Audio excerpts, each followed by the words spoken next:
Pop Health Podcast is a public service of 24-hour home care. Hello, everyone, and welcome to another episode of Pop Health Podcast. This is Gavin Ward, host of Pop Health Podcast, and today's episode actually has, I think, its first executive producer guest in our show's history, and that is Dr. William Dale, who is the chair for supportive care medicine at City of Hope in California, which is also one of the most famous cancer care centers throughout the world. In today's episode, Dr. William Dale, or William, as he prefers people to call him, talks about his journey from Illinois, where he actually played basketball with President Barack Obama multiple times, to ultimately coming out west, where he resides in actually my hometown. William actually leads a lot of great supportive care medicine efforts at City of Hope, and today's episode talks a little bit about the difference between supportive care medicine and palliative care. And William also opens up about his movie that he helped produce called The Elephant in the Room, which was filmed on site at City of Hope. In the film, you actually learn about the special relationship between a nurse practitioner and one of his patients that's actually dying. And the movie brings in humor, emotion, and some really tough talking points, and ultimately the joy of building that relationship and how medical professionals can really be a comfort and a peace point for families going through tough times. We hope you enjoyed today's episode with William. And of course, if you want to find other episodes of Pop Health Podcast, check us out at pophealthpodcast.com, Apple Podcasts, Spotify, Stitcher, and our new YouTube channel as well. Thanks, everybody. Enjoy the show. All right. So, Dr. Dale, thanks so much for joining. Well, actually, you gave me permission to call you William, so I hope I can. Please, William. I prefer it. All right, great. So we usually like to kick off the show with getting to know the guest a little bit. So can you share with us something about you, maybe outside of the workplace, maybe a fun fact, a surprising fact about you? Yeah, I have a couple things. So I have some people I've met in my life that might surprise people. I have played basketball a number of times with President Barack Obama during my time at the University of Chicago. I'll only note that, like many lawyers, he argues a lot on the basketball court. I also, for some time, was friends with and shared an apartment with Jimmy Wales, who's the co-founder of Wikipedia. Before he ever founded Wikipedia, we were both in Chicago and knew each other, and he needed a place to live for a while, well before he became famous. I have a story or two about Jimmy. And then I did want to mention my mom, people wouldn't know this, is a senior Olympian at the national level. So she's in the top 5 in some events, jumping events in Senior Olympics. Wow. You've had quite some connections there. So I want to ask you, my mom, for her birthday, she actually got Obama's new book. And so I might have to ask you if there's a way for me to get a signature there. Yeah, his wife worked at the University of Chicago, and he was a law professor when I was in med school there. Okay. That's how we know each other. Unfortunately, we're not in close contact. I don't hang out with him on a regular basis. Yeah, no problem at all. And I'm just kidding about the signature. So let's jump in. You mentioned Chicago. So tell us a little bit about where you grew up and where you ended up going to medical school. Sure. I'm a Illinoisan most of my life until I came out west recently. So I grew up in very small town Illinois, the northern part of the state, for those who know it, right on the Wisconsin border, in a place called Roscoe, Illinois. Its biggest city that's nearby is Rockford, Illinois. Roscoe's most famous citizen is Danica Patrick, the race car driver. Who drove at the Rockford Speedway, which I remember vividly, and probably drove the same go-karts I did when I was there. We moved when I was in high school to Springfield, Illinois, the state capital. And that's where I also grew up from sophomore year on.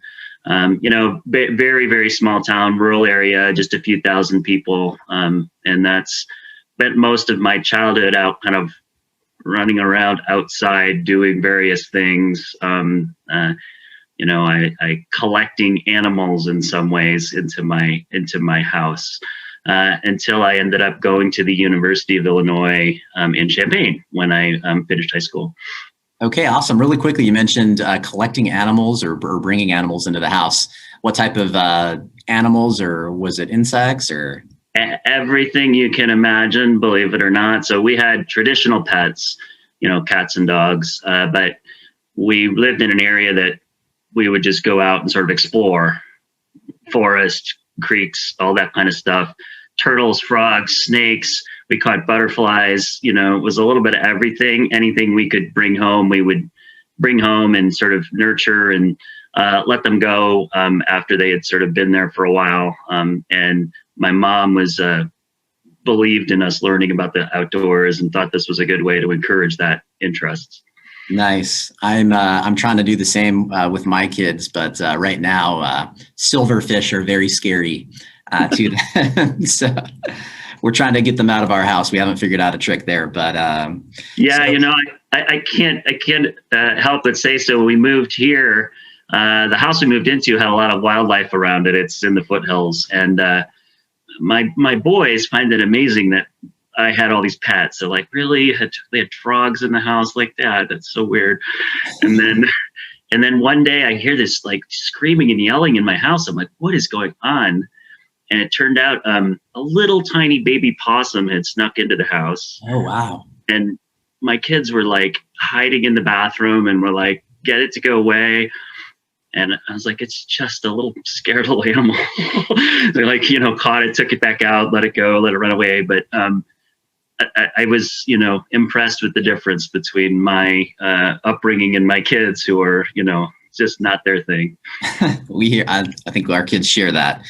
So, you mentioned the foothills. So we're going to talk a little bit about City Hope in a few minutes. For those of you that don't know, where William leads City Hope Medical Center, it's in Duarte, California, which again, I know you'll jump into a little bit about City Hope in a moment, but it is close to the foothills. So definitely makes sense that you, sounds like you live pretty close by. Yeah, we live a little down the road in a place called Glendora, which is sort of straight down the 210, a little bit east and in the foothills. It's lovely, beautiful. That's my hometown, William. Oh, really? Wow. Yeah. That's amazing. Yeah, no, we've really enjoyed living in Glendora for the last almost 4 years now. Nice. Shout out to Mom. Looks like William is maybe not neighbor, but so my mom, I'm not sure if you know where the Stater Brothers is off Lone Hill. Oh yeah, for sure. We are practical neighbors, just for what it's worth. We live right across the street from the middle school. Yeah. From the Goddard Middle School. So just off of Sierra Madre. Yeah, I used to play soccer at Goddard, so in the little youth league up there. So small world. Wow, very small. Yeah. Also, for those of you listening, I know this isn't healthcare related, but Vanilla Ice is a Glendora person as well. Real name Rob something or other. So I didn't know that. I had heard about the Van Halen connection. To their bass player lived here apparently in one of the houses for some time. Yeah, it's there's definitely some cool folks who grew up out there. So Illinois was your hometown, and one thing I want to touch on, you mentioned basketball, playing with President Obama, and again, folks, we will get into the good stuff and the main meat here in just a moment. But you were also a sports reporter in college. So what is your sport of choice, or maybe a team of choice? Right. I've always been a huge basketball fan. So I had unrealistic aspirations to play basketball most of my life. And I played in high school, but never beyond that. Love basketball, still do. As someone who moved to Chicago just before Michael Jordan arrived on the Bulls, I'm a lifelong Bulls fan going back quite a bit. That being said, a huge sports fan, probably related to my mom, who's was a phys ed major and is the senior Olympian I mentioned. We just did every kind of sport growing up. I played on the football team, played on the soccer team, baseball, all the traditional sports. So yeah, I love sports. At U of I, since I couldn't play on the sports teams, I was a sports reporter for what was called the Daily Illini and reported on the various sports teams. And I was part of what was called the Orange Crush, which was the student cheering section who would sit close to the court at the basketball games. Awesome. Well, we share that as well. I wasn't good enough to be a college athlete, so the best I could do is be, try to get close to them. And I also was a sports reporter. So you're a Bulls fan, which Michael Jordan is known as potentially the greatest of all time. Now you're living just outside Los Angeles, where no fans right now, but have you had a chance to see LeBron James or a Laker game since you've lived here? Yeah, I have not had the pleasure of getting to a Lakers game yet. Tickets are hard to come by, to be honest. So I haven't been able to do that. It's very, very, it's been odd for me to go from Chicago with Michael Jordan and sort of resisting the comparison of LeBron James to Michael Jordan and whether they're even, compatible. Michael's always been the greatest for all Chicago fans. But LeBron's getting there, a few more titles, and it'll be certainly up for grabs. But no, I haven't had a chance to see him. I would love to once they let us back in. But I watch him on TV all the time. Okay, cool. So you did your schooling in Chicago. At what point in your life was medicine and then ultimately working in geriatrics, when did that become a passion or a focus of yours? Right. So the connection back to all those animals I was talking about and being out in the wild, I had aspirations to be a veterinarian for a long time. In fact, I went to my undergraduate years thinking I'd be a veterinarian. Oh, wow. And somewhere along the way, I realized that I liked healthy pets and animals, but I wasn't going to feel so comfortable with sick ones and their suffering. And mostly it was working with them and the owners. And I just realized that I wasn't going to be able to do that. And decided, well, what about people? Maybe I should just do doctoring for people instead of animals. And somewhere as an undergraduate, I became the president of the pre-health club, which included the pre-vet and pre-med groups, and really made this decision that I was going to be a pre-med major and try to go to med school. And it made my mom really happy, and my dad less so, because he's the finance guy in the family, and he was like, "Oh my goodness, how are you going to pay for this?" We were not. No one in our family had been in medicine. I was the first one, and that really wasn't in the cards. It was like, go to undergraduate, finish. He was an engineer. Okay. He had gone. He'd actually been at the Naval Academy, so he'd had the military pay for his education, and they wanted me to be in one of the academies or ROTC, which I did for 1 year. But the military and I are not compatible, so I had to find another path. Got it. Well, it seems like that path has worked out pretty well for you. So let's jump now into geriatrics and then ultimately palliative care. So there's not enough doctors in general in our country, but especially for me, I do a lot in the geriatric world as well. And what would make a young person decide to then serve the geriatric population? What inspired you? Yeah, I will say I've always had an old soul since I was a young person. And the corollary to that is I like older people. I find them interesting. My pace of life is slower, always has been. I like to linger and kind of take my time at things. That's always been the case. And as people get older, they tend to do that too. I'm a big fan of history. And so, when I talk to people who've been around for 70, 80, 90, I took care of a woman in Chicago who was 112 years old when she passed away. And she was, an African-American woman from Texas who'd made it to Chicago and had seen so many things in life. Like, I just learned from all my patients. And I found when I was in training, while most people, kind of shied away from the older patients, that I loved to take care of them. In medicine, people would say, "Oh, they don't fit into any box because I don't know what to do. They have so many issues and it's complex. How do I apply my algorithms I learned in medicine to this person with, 4 algorithms, and they don't all fit together in the right way?" And I always was sort of bored by the easy stuff and wanted to like really spend the time to figure out the more complicated things. So, and then at Pittsburgh, it got very solidified for me as I was an internal medicine resident at the VA. So I really sort of bonded with a lot of the World War II vets that I took care of in the VA system too. So that was clinically why I gravitated to geriatrics. I really didn't think, oh, there's going to be a lot more older people, or, that there would be a need. It was what I like to do. It made me happy. And so I became a geriatrician and realized I was unusual. Most people shy away from it, as you'd say. Yeah, well, that's a great background, great story there, William. So you then move up the ranks in your time out in, did residency out in the East Coast, did a lot in Chicago, Illinois as well. And then eventually you made your way out west to City of Hope Medical Center. What inspired you to make the move out west?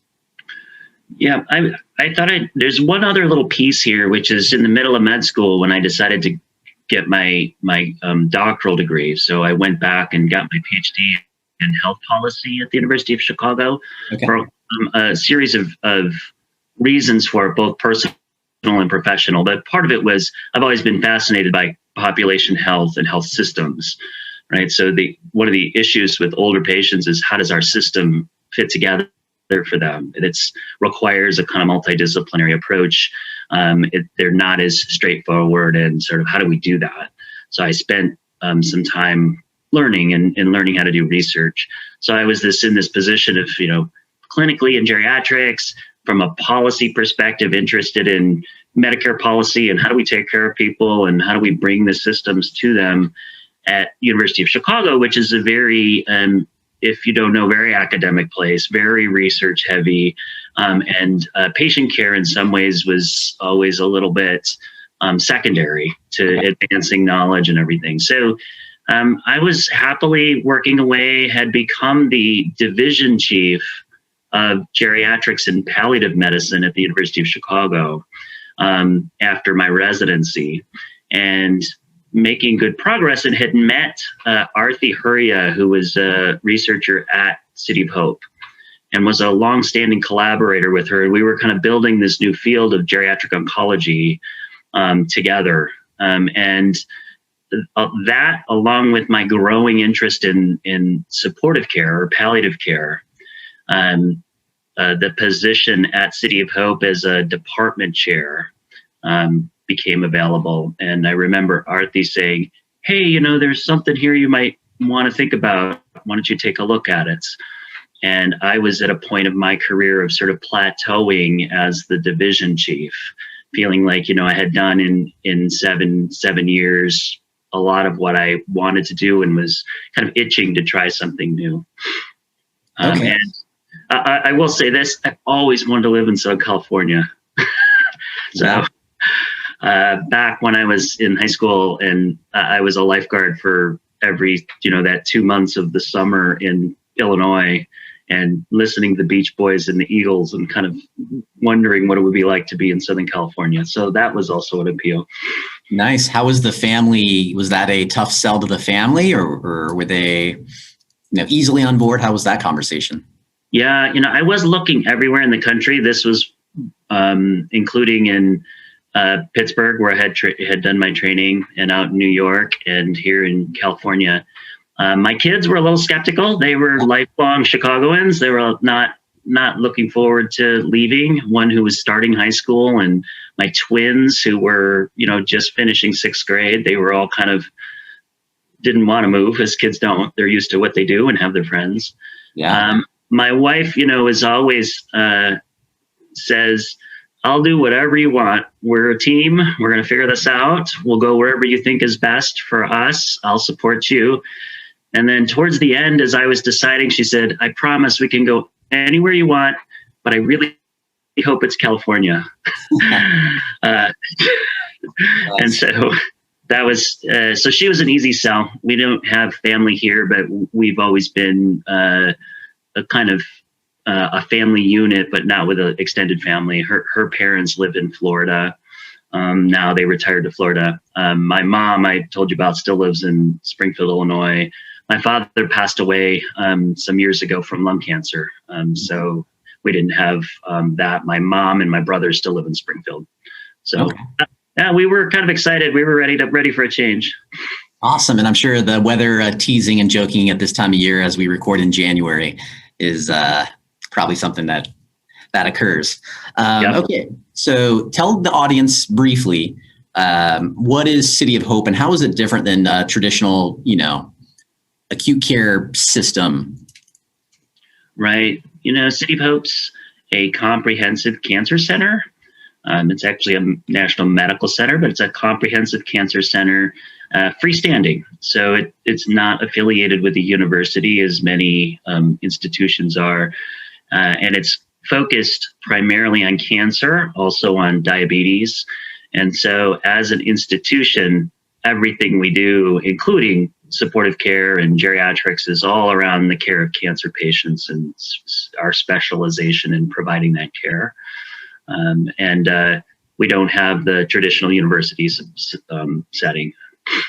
So City of Hope has played a role in my life. The first place I ever volunteered was, I grew up in Glendora. Sandburg Middle School is the rival of Goddard, close to where you live. Right. And so I went to Sandburg and we volunteered my very first, it was just a few hours, but at City of Hope, bringing gifts to what I would guess is the pediatric oncology area to kids. And we'll talk about a movie here in a moment. There's a character named Danny. And so we would bring in a movie that you were involved with. And that, when I saw that movie, The Elephant in the Room, which we'll talk about, it reminded me of that a little bit. Also, I've had family and friends cared for at City of Hope. And from what I can recall, we definitely felt supported, or you mentioned supportive care at City of Hope. And I always think of the term palliative care. You mentioned there's a correlation, I believe. Can you talk about why the phrase supportive care is used? Sure. I have to say, my oldest son is also a volunteer at City of Hope. And so we have that connection as well. He volunteers in the Blood Donor Center, and he's very committed to it.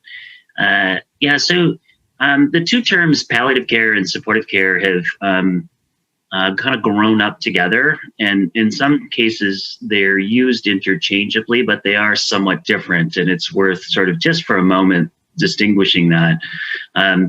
Palliative care, first of all, is not end-of-life care. So one thing that happens is people, they go, palliative care must mean end-of-life care. And it includes care for people who are living at the end of their lives, but it's not end-of-life care.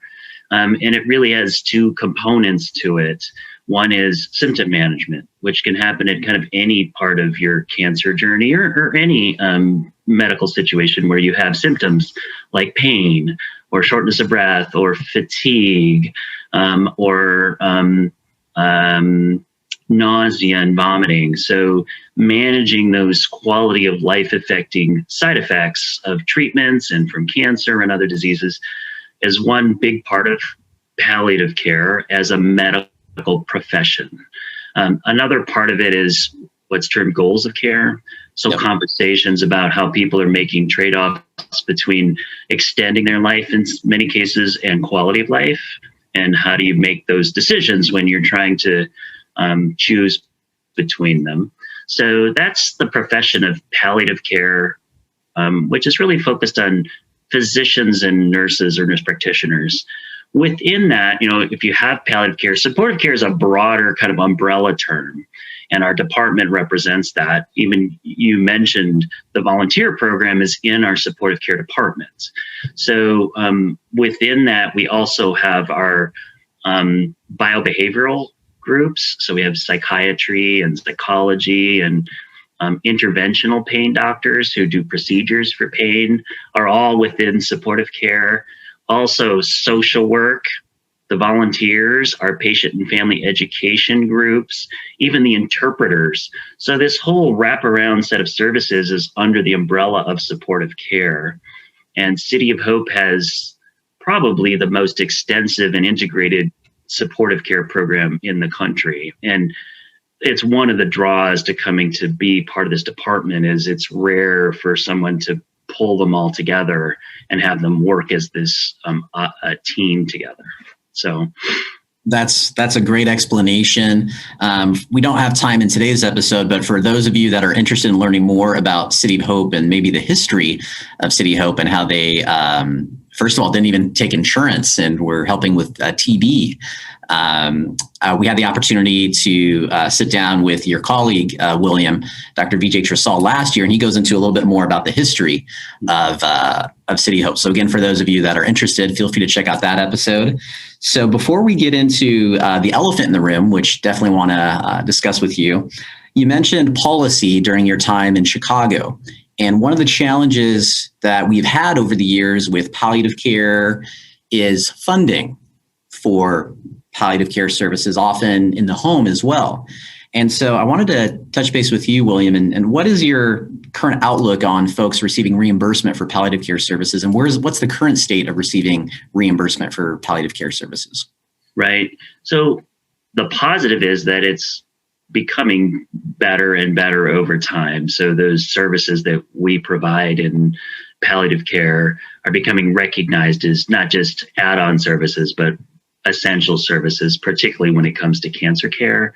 And so the recognition that you're going to see, say, an oncologist and a palliative care specialist right from the beginning and be paid for at least the medical and nursing or nurse practitioners pieces of it is pretty well accepted. And even the billing codes are changing to recognize the time it takes. So if you have to spend an hour and you can't do a sensitive conversation with a whole family for someone with a new diagnosis or a progression of disease in 15 minutes, probably.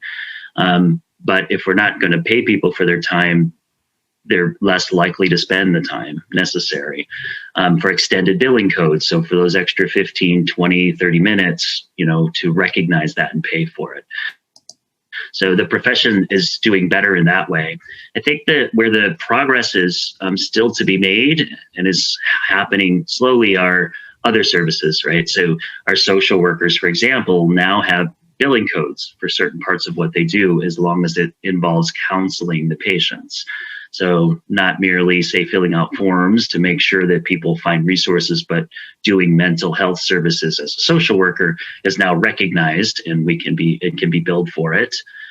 And in the bigger picture, this move from so-called volume-based care to value-based care is starting to be recognized, and some financial mechanisms in place. And real briefly, from a policy perspective, when you pay for procedures, you get lots of procedures. So, right, when you bill certain things, that'll happen. And our system was sort of set up that way. So doctors were incentivized, perhaps, at the margin to do a procedure or do a test when that's what was going to be reimbursed. And now people have said, there's dangers to that, right? If we do a test and it's a false positive and you do a bunch of follow-ups, that was not a good use of resources. Right. Or if in the last few weeks of your life, we're treating you with, aggressive therapies that are lowering your quality of life and probably aren't extending your life, maybe that's not the best way to spend our money, either for individuals or the system. So these value-based care is we pay you for taking care of the whole person. And those systems are happening a bit by bit. There's always more to do, but we're getting there. So that is some great information about City of Hope and what supportive care and palliative care is, including some progress on funding. So let's jump into the little poster over your left shoulder there, the elephant in the room, which I had the opportunity to watch just last night. I realized on my calendar that I was interviewing this morning. I'm like, oh, shoot, I haven't watched the movie yet, in all candor. So my son, who's 10, asked if he could watch it with me. And it really, it brings up some tough subjects. So I told him no. Although after watching it, I might rethink it. So let's just jump right into it, William. Tell us about what is the elephant in the room? What's the movie about? And what was the inspiration behind it? Right. So the elephant in the room is what people are afraid to talk about when it comes to care. And the focus is in the palliative care realm, and particularly patients who are nearing the end of their life. we avoid talking about it. It tends to be the elephant in the room when we're talking about things. And so the film is the only one I know of that's a feature film that has as the centerpiece of the story the relationship between a palliative care nurse practitioner and her patients, and not as a side story, and not with death as the beautiful final scene or how it's usually portrayed, but as this journey that happens as patients move along, and the relationships that develop between the providers and the patients. The name also reflects the inspiration behind it. So the screenplay was written by Bonnie Freeman, who is a nurse practitioner in our Department of Supportive Care Medicine. And she had been doing a lot of education and wrote a book called Resilient Hearts about the patient stories behind what we do, that she converted into a screenplay and then wanted to make a movie about it. I still remember Bonnie, her office was right next to mine. So I came to City of Hope and the nurse practitioner office was right next to my office, including Bonnie, who I worked with. And she came to me one day and she said, I have this idea.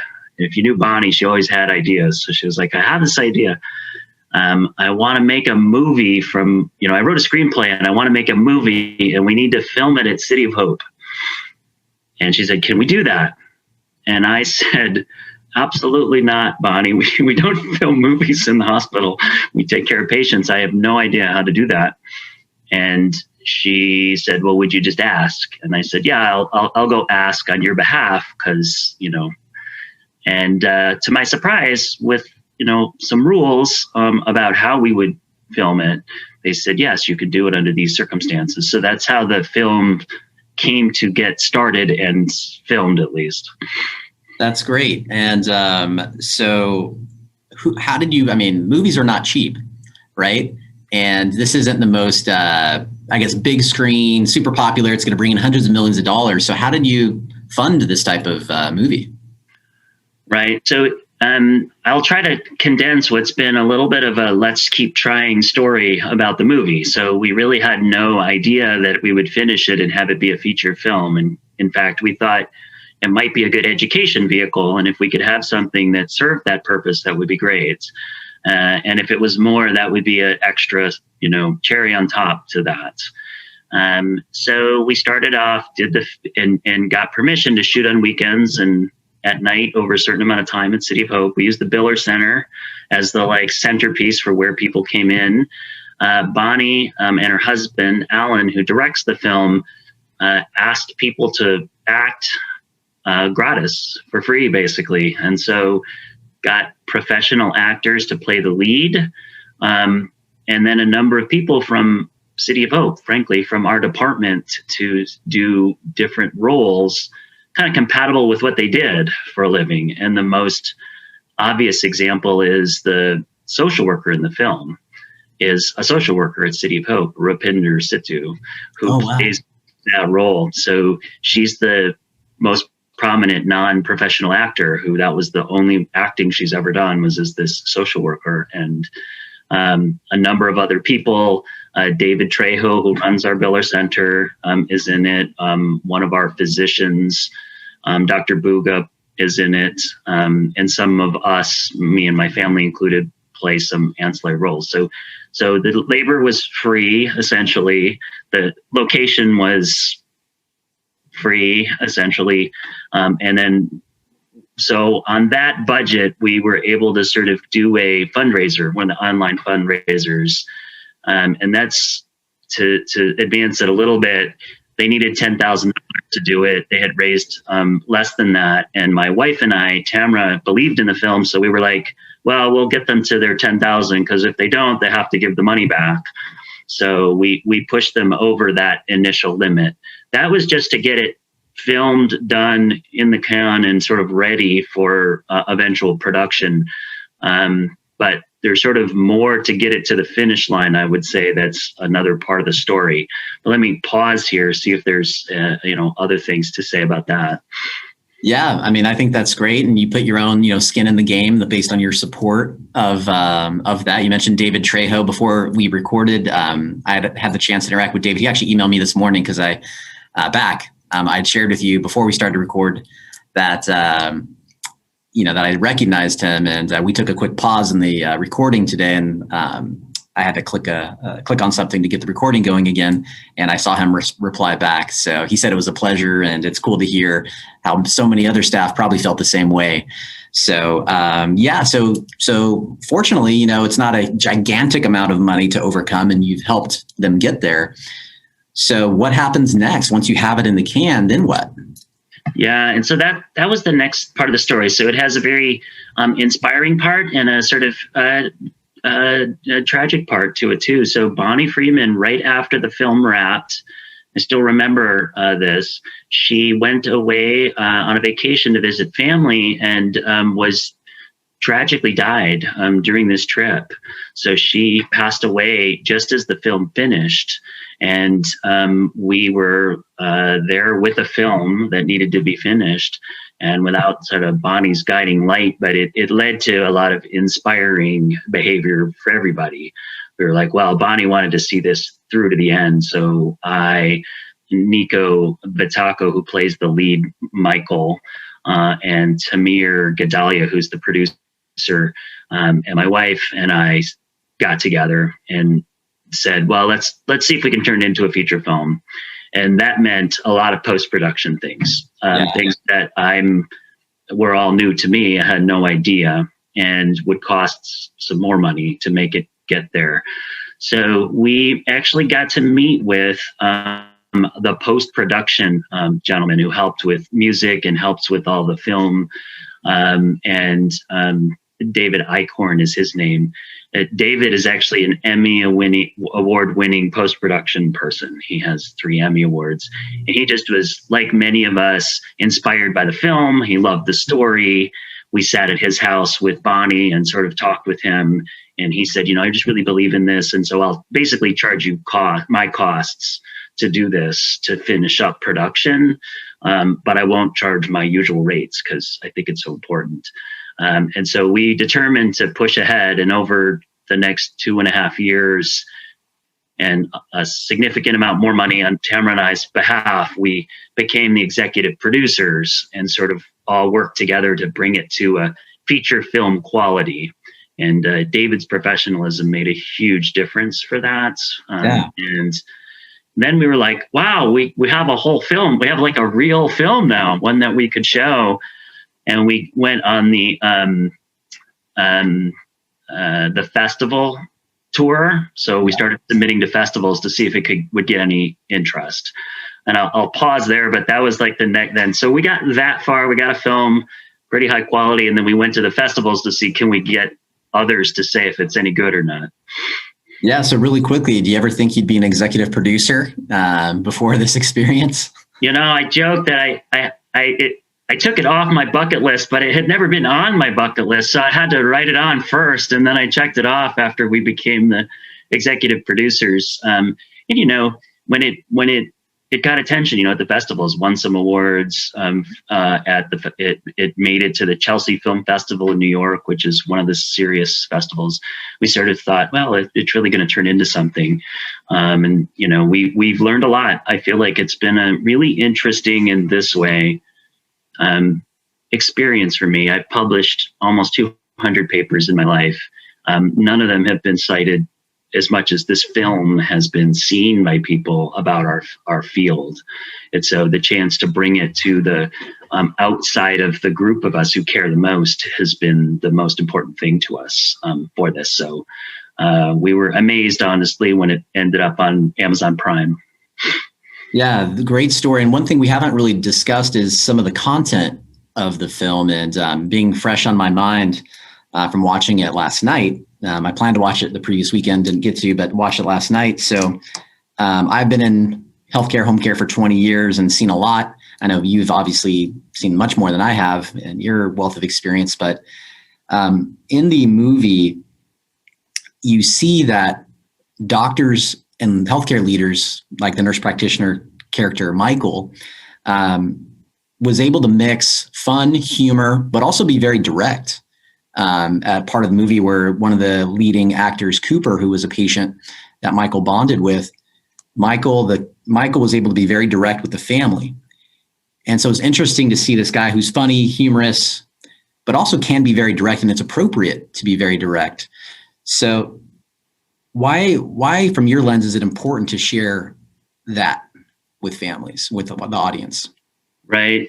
This movie I thought really highlighted what I'll call boundaries and what it means to be on either side of some of these boundaries. And so, you don't get to see behind the scenes that much. Healthcare workers, I think, as we're finding in the current environment with COVID, like there's a lot that comes back, right? The extending compassion also sort of drains your inner reserves to sort of continue to provide. And I think we all face it. And it's not that people complain, but it builds up over time, that pressure, and you need some outlet. And so humor becomes that, and sort of showing people that you can have humor and have normalcy in life, even when it's in its most difficult and serious stages, I think is one of the really great messages of this. We highlight it in the film, but I think we've all gone through that. But it's kind of a secret in the field, right? The behind the scenes humor with each other that this film brings out was important to us. And if when you see the film, it really goes quickly from funny to like super serious and direct, as you said. And we wanted that to be the case. The other thing is the ability to step into people's lives during some of the most important parts of it, and be serious, not hide from people when things are becoming serious and nearing the end. The scene where Cooper says something like, I don't want my family to not be able to talk to my family about this. Yeah. Right. And that is, we often see that. And that, families aren't always comfortable with all of it either. Right. So in the film, the tension between the patient who's trying to communicate with his family and the family who are at odds with the medical team, that's very typical. I won't say it always happens, but happens a lot. And how do you do that? So all these different boundaries that you decide to cross or not. And in this case, I know from knowing Bonnie, she felt like she had kind of gotten a little too far with this one, right? We all find those patients who really touch your heart, and you get very close to them and you're like, oh, when have I crossed that boundary or not, of providing compassion, but they're my friend now, they're not my patient. How do I navigate that? And, Michael sort of probably gets a little bit across that line, which again, brings up that sort of tension in the field. So we were really happy with the way those boundary issues and the tensions of professionalism and personal things came to light in this film. Yeah, that's great. And I'm glad you touched on Michael maybe even crossing some boundaries a little bit. One thing that I'm really glad you showed in the movie is, I think sometimes when we look at doctors or healthcare people, we think of them as non-emotional, fact, sometimes maybe you might feel they're uncaring. And in this movie, you see the effects of all the hard work Michael, the nurse practitioner, is putting in, and how it wears on him. And I won't go into details. I encourage you to check it out in the movie, but his colleagues had to kind of come along his side after hours and in his personal life to lift him back up after he just was so drained emotionally. Yeah, my wife's favorite scene, really briefly, was the one with Rupinder, so the social worker. That's our colleague's name, where there's no words, right? She just walks into the bathroom. They're getting ready to go do a joyful thing with patients, and she's just she's sort of at her limit, right? She has run home. She's given everything she can. She just kind of looks in the mirror, and tries to gather herself as best she can. And, it's a very emotional scene for a non-speaking alone scene. And, I know Rupinder was just like, we all do this. We all stand outside a patient room and gather ourselves so that we could go in and be at our best with them. And so I love that way that gets portrayed, and she's perfect for that because she just brings what social workers do to the scene. Yeah, that is an awesome story about Rupinder and the actual social work that she does. So again, folks, The Elephant in the Room is available on Prime Video. It's included in Prime membership, by the way. So if you're like me and cheap and you're like, oh, do I got to spend $4 or $3.99? I was ready. I mean, I was going to, do it, but yeah, it was included in Prime membership. So check it out on Prime Video, The Elephant in the Room. If people don't have Prime, is there another way to catch it, or is that exclusive? Right. So for now, it's available on Prime unless you're in another country. So we actually are in 10 or more countries around the world. So if you're other places, we can provide that for you. We're happy to. It just depends where you are. For now, it's on Prime, and that's where we are asking people to go. It's the simplest place. You can watch the trailer online anywhere you want. It's on YouTube and things like that. So yeah, please do go to Prime. If people do watch it, we would encourage you to rate it and even write a review. It helps the film continue to be on Prime and to get more attention from other places, so more people will see it. Awesome. I'll leave myself a note to do that today as well. So William, thanks so much for being our guest again today. If folks want to learn more about City of Hope, should they check out the website? And if so, what's the website there? Sure. The general City of Hope website is www.cityofhope, just written out.org. And then they can click through to the supportive care section of it. Okay, great. And if people want to keep tabs on what you're up to, is LinkedIn a good place, or Twitter? Are you involved in any of the social channels? Oh, good. I love Twitter. Please do follow me at Twitter. It's William Dale _MD, and lots of interesting things on supportive care and geriatric oncology and Chicago Bulls. Awesome. And one thing I want to note as well, going into this, just doing some research and getting to know you online prior to the recording, is a quote that you had from, I believe, a blog in 2018.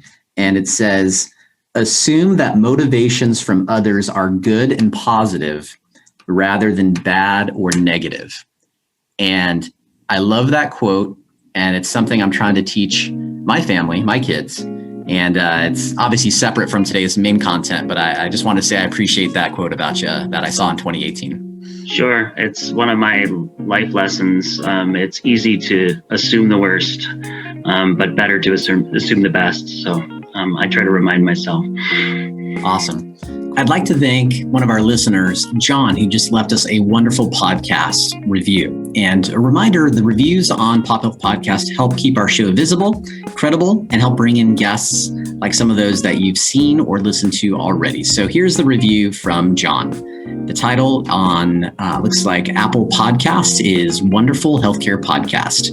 Came across Pop Health during the interview with U.S. Senator Tom Daschle, who played a part in the enactment of the Affordable Care Act under the Obama administration. The invaluable insights, challenges, triumphs, and evolution of the healthcare industry that this podcast sheds light on is what sets it apart from many other podcasts, especially during this time of the pandemic. This was left by John on April 14th, 2021. John, thanks so much for your kind review. And again, folks, these type of reviews help keep the show running, help keep the show at the top of the charts, and we really appreciate them. So please feel free to leave a review yourself. Thanks so much. Take care. Thanks everyone for tuning in to another episode of Pop Health Podcast. We hope you've enjoyed today's episode, and if you have and want to check out other episodes, visit us at pophealthpodcast.com, iTunes or Apple Music, Spotify, Stitcher, and now YouTube as well. Take care.